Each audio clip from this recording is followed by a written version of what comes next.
All right, so now we're going to talk about sorting algorithms. We motivated this a little bit in class. We did a find the target value in an array exercise. And the array was unordered, right? And so we just have to go through every box of the array and see if the value's there.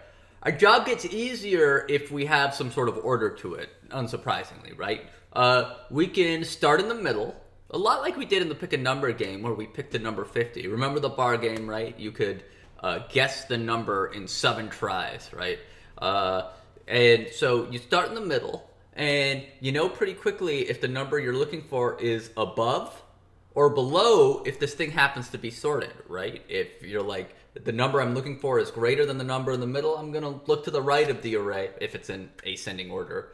And if the number I'm looking for is less than what I see in the middle, I'll look to the left of the array for the number. Okay, so that's like kind of binary search mechanism, but you need to have some order to do that, okay? And you've done this before. You go to the library, right? We did the library example. Oh yeah, and then we decided no one goes to the library anymore. But that's not true. Everyone goes to the library. All right. Let's think of some numbers. Let's come up with an array. 32, 64, 55. Okay, this will work. 12. Okay, that's our array, okay? And we want to sort it. In bubble sort, we go through, and if we're sorting in ascending order, meaning the bigger values are to the right, we can also sort in descending order. It's just the opposite way, but we'll do an ascending order. So our bubble goes through, and if the thing on the left is greater than the thing on the right, we swap them, okay? So the first time through,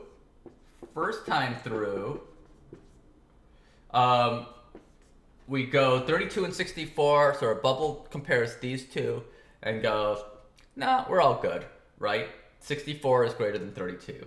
And then it comes here and says, 55 is less than 64, and so we're going to put 55 here and 64 over here, and then 64 is less than 12, so we're going to swap them, 12 and 64, okay? And we're done with our first round. Our bubble just went through, and when you're done with one round, one of the numbers will guarantee to be in the right place, okay? And then we do it again, and as you might imagine, another number will be guaranteed to be in the right place. So second time through, our bubble goes, and we're like 32 and 55, and 55 is greater than 32, and then 12 and 55, we swap. So we get 32, 12, 55, and 64, and now 2 of our numbers are guaranteed to be in the same place. As long as we're swapping, we got to keep on going, right? And so 32, so the third time through, 32 and 12, and now we're basically done, right? 64, okay. All right, so we got through this, and I'm sorry it's a little blurry down there, but you get the point, I'm pretty sure. The few things to recognize here. 64 jumped all the way to the end really quickly. So if you're a bigger number, you can bubble through really quickly. But if you're a smaller number, you can only go back one at a time. You can only hop backwards one at a time. So 12 took a lot. So small numbers on the right are going to kill you in bubble sort. Big numbers on the left will bubble all the way through, and it won't be that big of a deal. And we can count up the number of swaps. That's like the big thing here, right? When we have to swap numbers with each other. And if we count up the number of swaps here, well, the first time through, 64 swapped with 55 and 12, so there was 2 swaps on that one. The next time through, 55 swapped with 12, I believe, so there was 1 swap there. Okay, and the next time through, 12 swapped with 32, so there was 1 swap there. So I think there were 4 swaps. Correct me if I'm wrong. I think there were 4 swaps. You can write it in the comments below. Be like, you were wrong. All right, selection sort is like what you do with the cards. I know none of you play Rummy anymore, but if you played Rummy back in the day, this is such an Indian thing, and no one plays Rummy.